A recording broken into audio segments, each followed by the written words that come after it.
So I watched those two movies. I also played a game that I absolutely love. It's on the top 100 board games of all time. You have played it. So I got to talk about a board game that I played. It's called Power Grid. It is Good game, Power Grid. Yeah, it's very annoying. This is a Euro style game, so I'm surprised you like it because it does have some meanness to it. Most Euro games, when I say Euro games, it's like there's no player elimination. It's victory points. Victory points. Who has the most victory points at the end of the game? This is a little bit different and unique. So in the game, everybody is a kind of a power company, right? And you have a map of the United States, or on the reverse side, it's in Germany, but we live in the U.S., so of course we got to play in the U.S. Of course, yeah. America. America. And so everybody has their own power company, and what they're doing is trying to create a power grid, no pun intended, of network of different power to connect different cities. And then it's not just like in most games you're trying to like expand out, right? Like expand out and like make a bigger area control, right? Like think of Risk. Like you want to cover more territory than your opponents, and you want to move in more quickly, and you want to kind of push out the other opponents. This is a little bit different. This doesn't work that way because it's not just about how you expand out your network of power grids throughout the United States. It's also at the end of every round, how many of those power grids can you actually power with resources? Right.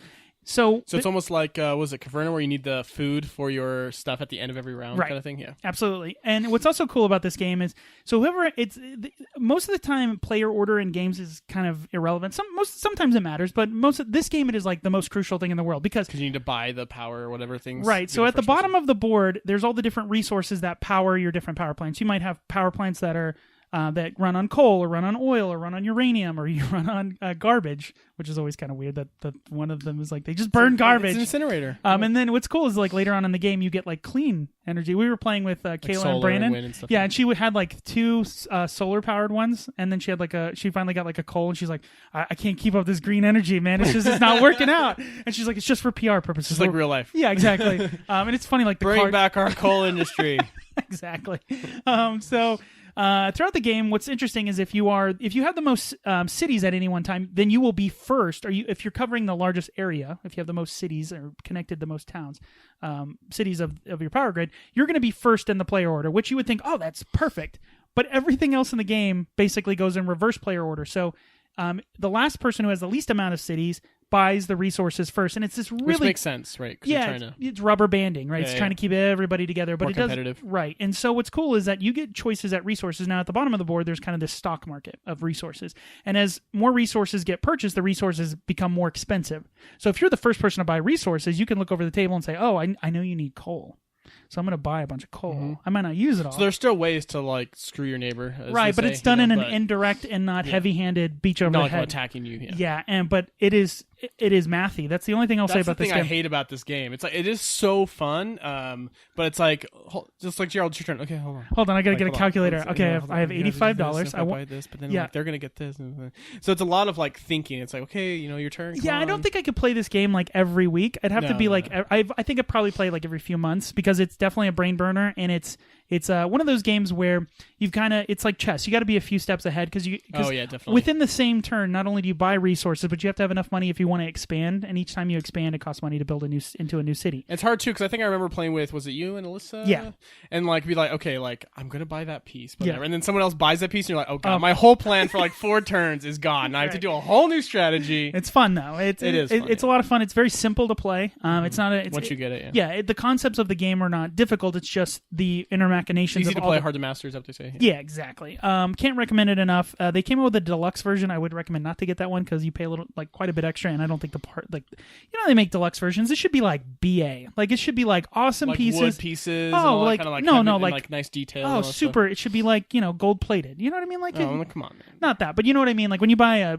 deluxe of anything, but it's just like a little bit nicer pieces. Like, dude, it's like $50 more. Like, what am I paying for here? Yeah. Oh, you get an extra map. Oh, that's not worth $50. Anyway, so just get the original version. Friedman Freeze is the designer. He makes a bunch of great games. It's from Rio Grande Games. Definitely pick it up. It's so much fun. I think you need to probably play it with at least 3 people. I think anything less than 3, you can play it 2-player, but me and Alyssa have done it. They have an expansion called Robots, which is like this artificial intelligence that everyone kind of knows what the robot's going to do, so you can kind of game plan. Oh, so he's like a player? He's like a third player, but he's programmed. Our tech industry destroying jobs. Yeah, that would be blue collar jobs. I didn't even think about that. That would be funny. Oh, I'm sorry. You've been wiped out. Yeah. What did I do? You've been replaced. It was funny. We were talking while we were playing, because we were playing again with the U.S. map. Like, Brandon had taken over the whole West Coast. And I was like, oh, actually, halfway through this game, the West Coast, there's a huge earthquake and all of the West Coast falls into the ocean. He's like, really? And I was like, no. I was like, damn, I should have thought that. But again, can't recommend it enough. It's probably one of my top 10 games of all time, but it's really fun. You can play with up to 6 people. I don't think I'd ever do that. Maybe 5 would 4 or 5. I feel like that would take forever. 4 or 5 6 people. Yeah, but it would be fun because it would be a lot of, a lot more punching, not punching, but like a lot more choices. There's an auction mechanic to it. There's a lot of stuff in this game, but it's all very simple, right? And they all kind of click together. It's very cool. So Power Grid, check that out. What were we gonna say? No, I had something for you really quick that I forgot to mention for my when I was talking about Beauty and the Beast. So like we go to see Beauty and the Beast, and obviously they have trailers at the beginning. The first trailer that plays, right? We're in Beauty and the Beast. Beauty and the Beast. Yeah. Is all you see is like somebody playing with a Lumiere and a Cogsworth toy, and they're like, "Oh, I'm gonna get you," blah blah blah blah blah blah, and it zooms out, and it's the Boss Baby, the Dreamworks movie that's coming out with Alec Baldwin. And this is the first time I've seen this. And then the Alec Baldwin character is like, listen, we know you're here to see this movie, but if you like this movie, you're really going to like our movie, on Breaking March 21st. the fourth wall. Yeah. Is that weird? It's weird for DreamWorks to do that. Is that cringy?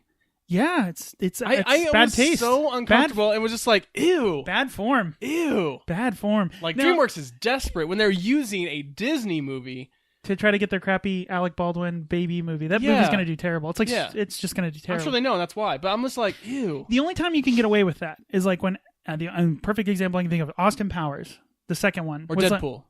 Deadpool, yes, of course. But he's known to break the fourth wall. But Austin Powers, I remember the marketing, they were like, if you go see one movie this year, go see Star Wars Phantom Menace, because it's a prequel to Star Wars. Yeah. But if you're going to see 2 movies, like that's fine. But like that's a little heavy-handed. Like we know you're here for this, but if you like this, kids, you'll like this. It's like, ooh, like because a lot of kids are going to go see it, right? Yeah.